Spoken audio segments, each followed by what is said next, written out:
Voilà, bonsoir frères et sœurs, on est heureux de se retrouver ensemble autour du partage de la parole de Dieu. Ce soir, pour ma part, je voudrais partager avec vous sous le deuxième chapitre de Philippiens.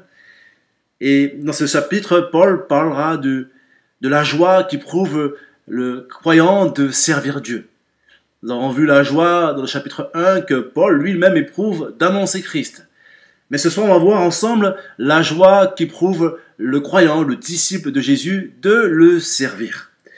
Et dans ce chapitre 2, Paul parlera, on va survoler très rapidement ce chapitre 2 pour comprendre qu'est-ce que Paul veut laisser comme message aux Philippiens. Il leur dira tout d'abord, il va les exhorter, les encourager à vivre dans l'humilité et dans l'unité. Paul ensuite va, pour prendre d'exemple, il va prendre l'exemple suprême, celui de Jésus-Christ, qui s'est dépouillé et qui s'est abaissé. Et ensuite, il parlera de, non seulement Christ s'est abaissé, mais après, il a été élevé. Il a retrouvé sa position. Et ensuite, Paul parlera de l'œuvre du salut dans la vie du croyant. Et il prendra pour exemple l'apôtre Paul. Alors, pour commencer cette méditation, cette réflexion sur le chapitre 2, j'aimerais dire ceci, que Paul va inviter tout un chacun à servir Dieu avec joie. Est-ce que tu es dans la joie de servir Dieu? Est-ce que tu es heureux de connaître le Seigneur et de vivre pour lui, de pratiquer ta foi là où il te place? Paul dira, on va commencer par le verset 12, Paul dira, « Ainsi, mes bien-aimés, comme vous avez toujours obéi, travaillez à votre salut. » Est-ce à dire, Paul, en s'exprimant ainsi, que les Philippiens n'étaient pas encore sauvés? Oui, ils étaient sauvés. Les Philippiens connaissaient Jésus. Ils avaient expérimenté l'amour que Dieu a manifesté en Jésus-Christ. Ils avaient fait le choix de s'engager à suivre Jésus et de devenir son disciple. Mais Paul dira aux Philippiens qu'il est important de travailler en salut, de marcher de progrès à progrès, de montrer qu'on a compris qu'être sauvé ne consiste pas à rester là comme ça sans rien faire, mais de montrer que il est important de faire des progrès et que ces progrès soient visibles de tous.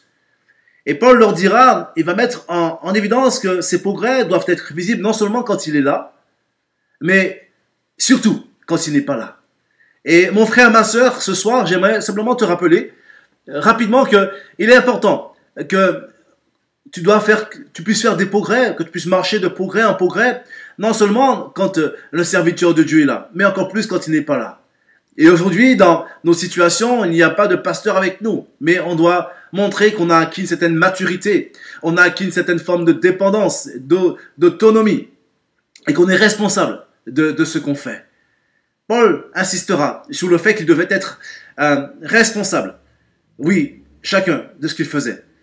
Non, encore plus lorsqu'il n'était pas là, parce qu'ils avaient compris que celui qu'ils servaient, c'était Dieu. Et en servant Paul, il servait Dieu. Et en écoutant l'enseignement de Paul, c'est écouter l'enseignement de Dieu.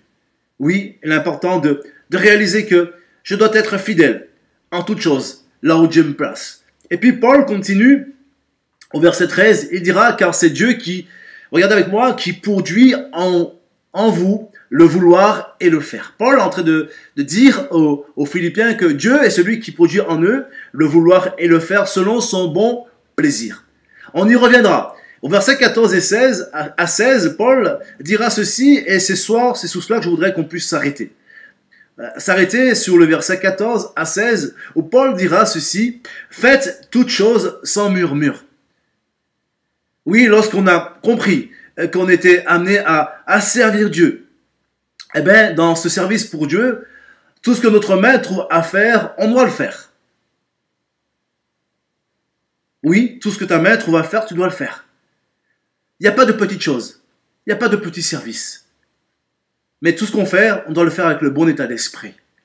On doit le faire sans murmure ni hésitation. Et le terme grec qui parle d'hésitation renvoie au fait de ne pas avoir de disputes, de mauvaises pensées et de contestations. Pourquoi? Et le texte nous dit au verset 15, « Afin que vous soyez irréprochables et purs, des enfants de Dieu irrépréhensibles, sans défaut, au milieu d'une génération perverse et corrompue, parmi laquelle vous brillez comme des flambeaux dans le monde. » Verset 16, portant la parole de vie, et je pourrai me glorifier au jour de Jésus-Christ de n'avoir pas couru en vain, ni travaillé en vain. Les versets 14 et 15 que nous venons de lire sont des instructions précieuses et précises sur la manière de se comporter selon le bon plaisir de Dieu. Comme on l'a vu au verset 13, c'est Dieu qui produit en nous le vouloir et le faire. C'est Dieu qui met en nous le désir, la soif de se tourner vers lui. Jésus dira que si nul ne peut venir au Père, si le Père ne l'attire d'abord. Et il est important de réaliser que dans l'œuvre du salut, c'est Dieu qui nous attire à lui. C'est lui qui nous a d'abord aimés. Mais il est important aussi de réaliser que tout comme Dieu nous a aimés, tout comme Dieu crée en nous, met en nous le désir de se tourner vers lui, il y a aussi la volonté de l'homme. C'est pas Dieu qui va prendre notre main, qui va lever notre main pour dire oui à l'appel. Et ces deux aspects font que l'accomplissement de Dieu, les desseins de Dieu se réalisent. Les deux aspects, ces deux choses vont de pair. Et un homme, un frère de valeur me disait ceci, et je suis entièrement d'accord avec lui. Il me disait, Willy, il est important de réaliser que on ne doit pas travailler pour Dieu. Il parlait de cela, du service qu'on pouvait apporter à Dieu. Il me disait, Willy, c'est très important de réaliser qu'on ne doit pas travailler pour Dieu, mais on doit travailler avec Dieu. Car ce n'est pas la même chose. Vous serez d'accord avec moi que de travailler pour Dieu, travailler avec Dieu, ce n'est pas la même chose. Pourquoi? Parce que lorsqu'on travaille avec Dieu, on devient un collaborateur. Lorsqu'on travaille avec Dieu, on est participant à l'œuvre de Dieu. Et Dieu veut faire de nous des collaborateurs, des partenaires. Dieu veut nous associer à son œuvre. Et en cela, on pourra réaliser pleinement le verset 14 qui nous dira que toute chose devra être faite sans murmure et sans hésitation. Paul le rappelle parce que certainement dans cette église, il y a des choses qui se faisaient et les Philippiens n'étaient pas, comme on va le voir, exempts de tout reproche. Mais les versets 14 et 15 mettent en relief surtout l'importance du témoignage. Et quand je dis cela, c'est que les Philippiens n'étaient pas exempts de tout reproche, c'est qu'ils n'avaient pas forcément toujours le bon témoignage qu'ils devraient avoir. Il y a des bonnes choses qu'ils faisaient dans cette église, mais c'est une église à parfaire. Ils devaient faire encore des progrès dans certains domaines. Et notamment dans le domaine du témoignage. Et ce soir, ça nous parle. Ça me parle. Ça parle à l'église. Dans le fait que chacun doit prendre part à ce défi. On doit travailler à ce que notre témoignage soit irréprochable. Les comportements que devaient adopter les Philippiens devaient être améliorés. Et Paul dira, il mettra en lumière que dans cette société dans laquelle il vivait, Dieu a placé cette église. Et l'église, partout où elle est, elle doit jouer le rôle qu'elle doit jouer. L'église doit être un phare. Elle doit briller. Elle doit attirer les gens à Jésus. Et Paul dira que dans la société dans laquelle les Philippiens étaient placés, dans leur génération, dans la ville de Philippe, ils devaient être un phare, ils devaient briller, ils devaient faire la différence, ils ne devaient pas discréditer l'évangile. Les Philippiens devaient refléter, dégager le bon parfum de Christ. Et par leur témoignage, les grandes villes devaient avoir du succès. Il dira au verset 15, regarde avec moi, afin que vous soyez irréprochables et purs, des enfants de Dieu irrépréhensibles, au milieu d'une génération perverse et corrompue, parmi laquelle vous brillez comme des flambeaux dans le monde. Paul dira aux Philippiens, à cette église de Philippe, frères et sœurs, il est important que nous puissions être irréprochables, purs. Il dira, Dieu vous a placé dans cette société, au milieu d'une génération perverse et corrompue. Et Paul avait à l'esprit le peuple d'Israël qui n'ont pas toujours fait les bons choix, n'ont pas toujours eu la bonne attitude. C'était aussi également une génération qui était perverse et corrompue. Paul avait à l'esprit cette même pensée. Et je crois qu'aujourd'hui, notre société, notre génération n'est pas meilleure. Mais Dieu place l'Église au sein même d'une génération corrompue et perverse. Dieu dit que nous sommes du monde. Nous sommes dans le monde, mais nous ne sommes pas du monde. Nous vivons avec nos contemporains. Mais nous devons vivre à contre-courant. Nous ne devons pas manifester et adopter leur manière de penser. Puisque nous avons eu notre intelligence renouvelée, nos pensées ont été renouvelées lorsque nous avons cru en Jésus. Nous l'avons accepté dans notre vie. Et là, cet esprit a produit une œuvre de régénération. Une transformation s'est opérée dans notre esprit. Donc Paul dira que dans cette génération perverse, parmi ces hommes et ces femmes corrompus, il est important de faire la différence. Et les Philippiens n'étaient pas irréprochables. Ils n'étaient pas purs. Pourquoi? Parce que c'est même dans l'assemblée, il y avait des murmures. Des murmures contre Dieu, il y avait des murmures les uns contre les autres. Et il était important de bannir les disputes, les divisions au sein même de la communauté. Pourquoi? Parce que l'Église est appelée à vivre dans l'unité. Et mon frère, ma soeur, c'est un défi que de vivre dans l'unité. De vivre et de travailler à l'unité. Paul dira qu'il était important de briller. Et l'église de Philippe ne brillait pas. Lorsqu'il y a des disputes, lorsqu'il y a des murmures, lorsqu'il y a des querelles, mes amis, l'église ne peut pas briller. Elle ne peut pas jouer le rôle qu'elle doit jouer. Et l'église n'est pas un bâtiment. Mais l'église, c'est toi et moi. Et aujourd'hui, on n'a pas la possibilité de nous rassembler, de nous réunir dans un lieu en commun. Mais l'église continue à avancer, à progresser. Parce que l'église, c'est toi.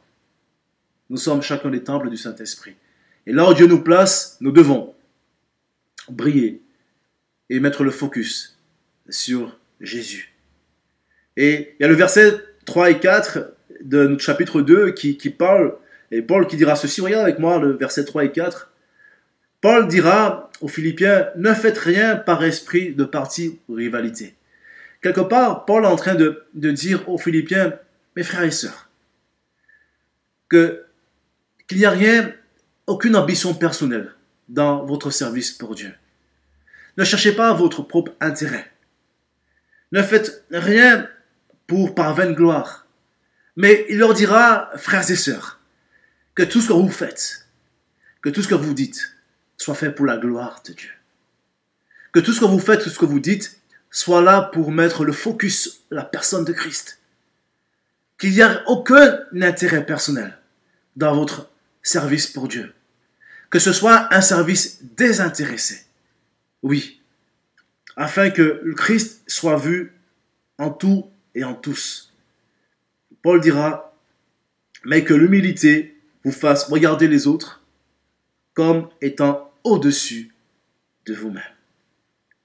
Que l'humilité de Christ, puisqu'il était question de cela, Christ, notre modèle en humilité, Christ qui s'est abaissé, comme on le voit au verset 5.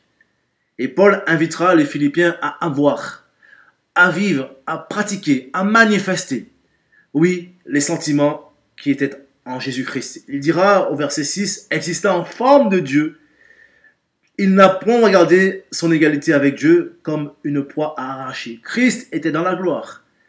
Mais il ne s'est pas accroché à ça, à ce statut, cet état, ce fait. Mais il s'est dépouillé lui-même en prenant une forme de serviteur, en devenant semblable aux hommes. Et il a paru comme un vrai homme. Verset 7 et verset 8, il s'est humilié lui-même, se rendant obéissant, alléluia, jusqu'à la mort, même jusqu'à la mort de la croix. Oui, Jésus s'est dépouillé de sa gloire, il s'est abaissé, il s'est humilié. Et Christ a été un modèle pour nous, il est un modèle pour moi, il est un modèle pour toi dans la véritable humilité.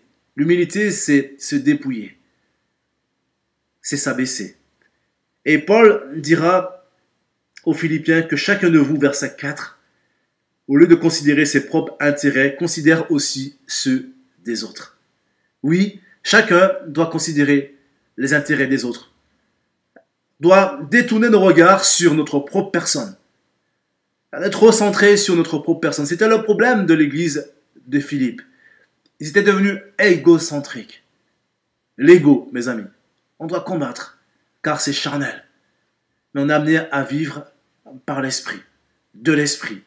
Et Paul invite tout un chacun, tous ceux qui composent l'église de Philippe, Paul les invite à manifester ce désir de considérer les intérêts des autres plus que ses propres intérêts, à considérer l'autre plus que soi.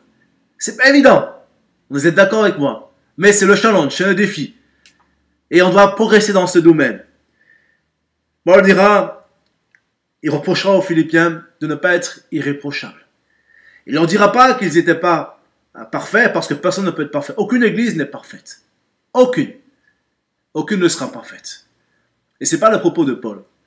Paul le dira qu'ils doivent être irréprochables. Et dans la notion d'irréprochable, la notion en grec, être irréprochable, c'est être au-dessus de tout reproche.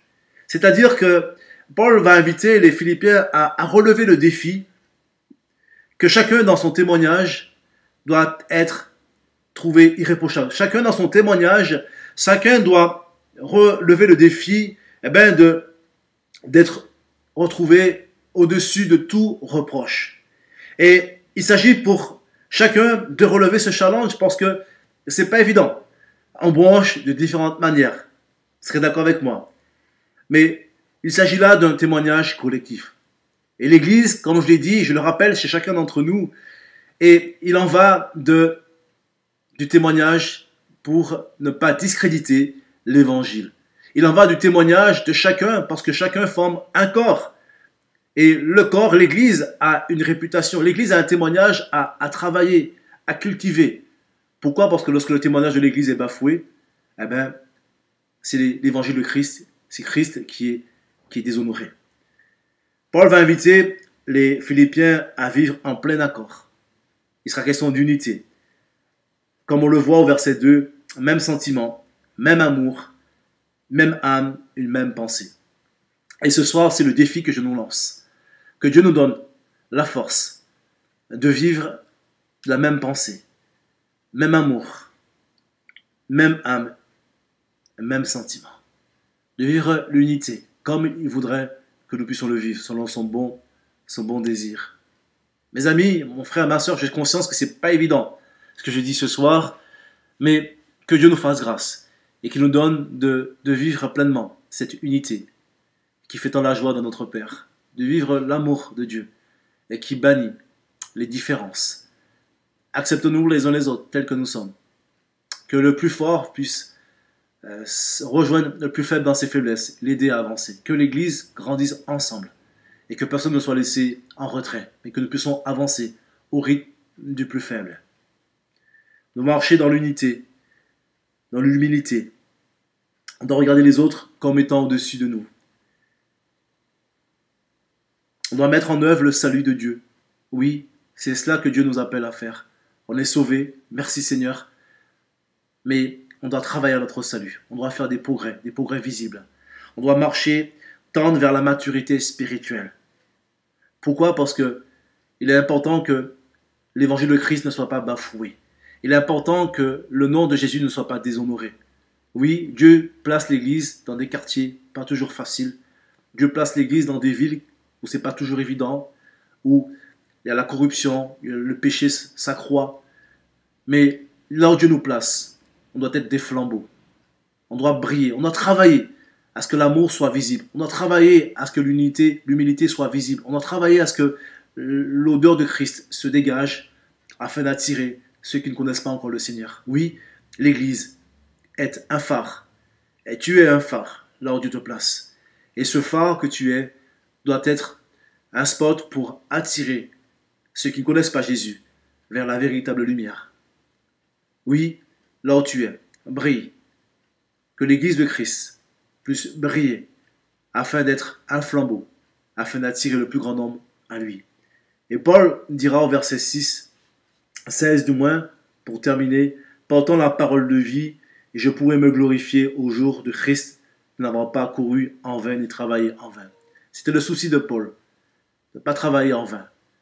Et que la parole de Dieu ne puisse pas être en vain, mais nous puissions travailler à notre salut, servir Dieu avec joie, et que son nom soit glorifié. Prie pour la parole.